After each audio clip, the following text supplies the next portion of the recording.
is time to turn our attention to men's soccer, and we have a new man sitting in the chair to my left.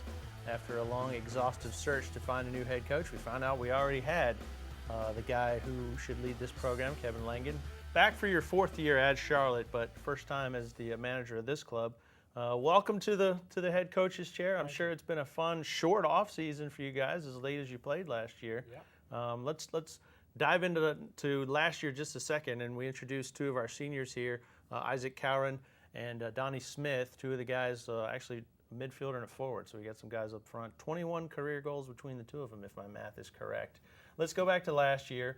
A couple of years in a row, bounced out in PKs. You get all the way to the Connecticut game. I was watching that online here in my office, and it's PKs. You play the full regulation, the two overtimes, PK time, no worries, right? Well, we prepared for that moment for months and months and months. You know, we sat down as a staff back in January and said, okay, enough's enough. No more losing playoff games and penalty kicks. What do we have to do now to get them ready for when it comes up? So we had a routine in place. The players all knew what it was. We practiced hundreds and hundreds of times. We'd put them in all kinds of scenarios. We had people shouting at them. At the end of a game, you know, if you have punishments, if you lose, all kinds of stuff. So when it went to penalties, it was okay, relax, let's focus on a routine, and let's get ready to take a good penalty. Because you can't guarantee you're going to win, you just can guarantee you're going to hit the target and do your stuff. Be consistent, and then Absolutely. Boom, you advance there, go to the College Cup, first match, Creighton, penalty kicks. Again, you guys were ready. Tell me about that experience. Absolutely. I mean, like you said, we did it thousands of times leading up to it, and it wasn't, you know, just a couple weeks before. It was months before. We did it in the summer. We did it in the spring before that. And really, it was just like another walk in the park, as the saying goes. So wasn't really much thought to it. Just do your routine, put it in the back of net. Everybody answers it. It just felt like another. Didn't feel like the pressure of the match, which is exactly the point of You it. train so hard that in the moment you just let it flow. So all the thought, all the step-by-step goes on way behind the scenes, and in the moment you just let it happen. Donnie, national championship match. You're in it. A lot of media, a lot of circus, a lot of fans. Were you surprised at the number of Charlotte folks that made their way down to Alabama? You know, yeah, I was really surprised just because exam week was coming up, but we managed to get, 6 or 7 buses down there. And if you looked at the stadium, it was full of green and white.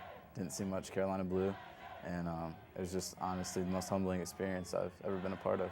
It's really cool. The post game was really cool. You guys thanking the fans. And we leave that feeling into what is considered the off season.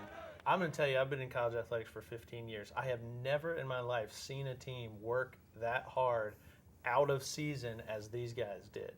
I was thoroughly impressed. Does that come from within the club? Do the guys, do they burn that fire, and does that motivate them? Absolutely. I mean, I said it earlier when we were off camera that we look to recruit that type of player who's, you know, inner motivated, intrinsically motivated to do well.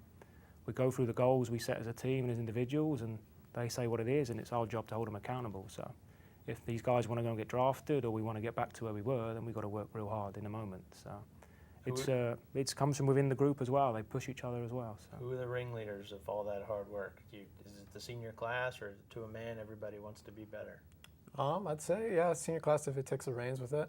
And then you obviously have different individuals who, you know, really want to push themselves. Some guys want to be All-American. Some guys want to play MLS. Some want to go overseas. So you just kind of find your unique motivation and kind of push them that way. Pretty impressive stuff. Now let's talk about this season.